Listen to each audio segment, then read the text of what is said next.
अस्सलाम स्टूडेंट्स। तो आज हम डिस्कस करने वाले हैं different career options after pharm D.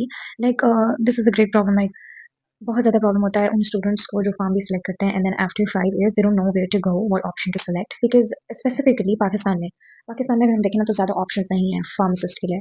Because आज they have to go with clinical pharmacy या फिर उनको हॉस्पिटल फार्मेसी सेलेक्ट करनी पड़ती है, या they just have to go. अगर ज़्यादा ऑप्शन होता है तो industrial pharmacy. But trust me, there are a lot of options. There are a lot huge options for pharmacy. Like जब आप फार्मेसी कर लेते हो तो उसके बाद आपके पास बहुत ज़्यादा ऑप्शंस होते हैं एक्सप्लोर करने के लिए। You can go abroad and then you can search a lot of jobs, a lot of work, and then you can do your own business. मतलब बहुत सारे options होते हैं। तो अभी हम डिस्कस करेंगे like I'm making a series, and in that series we are like जिसमें मैं सारे options को ऐसे enlist करूँगी कि this is the options for farm D, like after farm D आप ये options को choose कर सकते हो, and then I'll tell कि हम किस तरीके से वो चीज़ें कर सकते हैं and all. But today in this video, I'm talking about a forensic lab analyst and different forensic lab pharmacist role, जिसमें हम देखेंगे कि जैसे ये भी एक फील्ड है ना कि जैसे अगर आप फाइनल ईयर में जाओगे तो you just learn there will be subject के forensic lab फार्मासिस्ट भी होते हैं जो कि वहाँ पे डिफरेंट उनके रोल्स होते हैं। सो ये डिस्कस किया उनके क्या क्या रोल्स होते हैं, एंड देन डिफरेंट जॉब्स जो कि आपको मिल सकती हैं after pharm D in this specific field. अगर ना हम डिस्कस करें फर्स्ट फोरेंसिक लैब जॉब की फार्मासिस्ट के लिए जो होती है, that is forensic toxicology analyst. अब ये क्या होता है forensic toxicology analyst?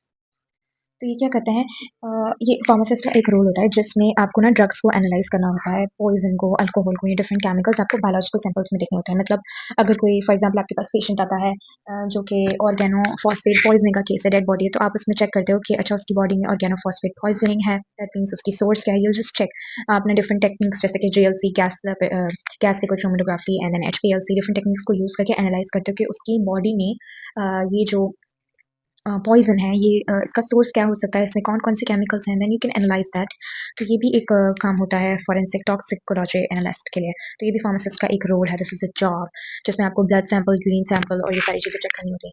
Then the other one is drug abuse and narcotics analytics officer. अब ये क्या करते हैं, they are basically some officers जो कि इसमें ना आप अगर जैसे आपको ये जॉब ऑफर होती है, सो यू आर लाइक आपको इल्लीगल जो ड्रग्स होती हैं ना that are seized by police, तो इलीगल ड्रग्स जैसे वाइट पाउडर्स और डिफरेंट टैबलेट्स, सिरप्स, और जैसे अगर वो क्राइम सीन से मिलते हैं या क्या, तो उनको जो है वो उनकी फिजिकल एग्जामिनेशन करनी होती है। You just have to check their order, colour, texture, और प्रिलिमिनरी टेस्ट वगैरह परफॉर्म करने होते हैं, केमिकल्स देखने होते हैं, एंड देन यू आइडेंटिफाई कि what chemical actually that is like. आप देखते हो कि उसमें क्या केमिकल एक्चुअली में प्रेजेंट है।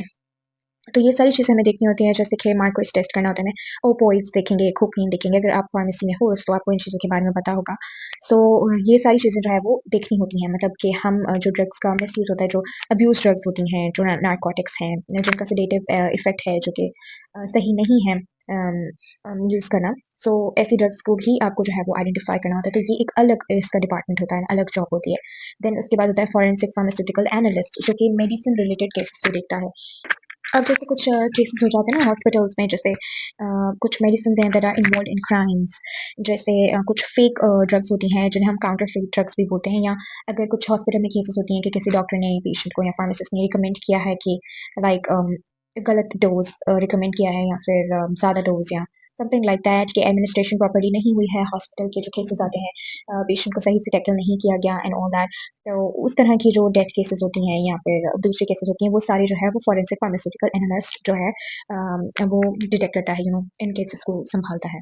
देन उसके बाद आता है ना poison identification, unknown substances analyst. ये जो फार्मासिस्ट होते हैं ये क्या करते हैं फॉरेंसिक लैब में, कि अगर जैसे क्राइम सीन से कुछ ऐसे अननोन सब्सटेंसेस मिले हैं जिससे आपको लगता है कि केस सॉल्व हो सकता है, या डेथ और जो भी मर्डर वगैरह है उसके केसेस मिस्ट्री सॉल्व हो सकती है। सो दे लाइक कि वो उन अननोन सब्सटेंसेस को चेक करते हैं, उनको अगेन सेम टेक्निक्स के थ्रू डिफरेंट इंस्ट्रूमेंट्स यूज करके डिटेक्ट करते हैं कि वो जो लिक्विड हमें मिला है या जो भी पाउडर वगैरह उसमें क्या क्या चीज़ें हैं, और वो कौन सा केमिकल है, कौन सी ड्रग है, कौन से सब्सटेंसेस हैं।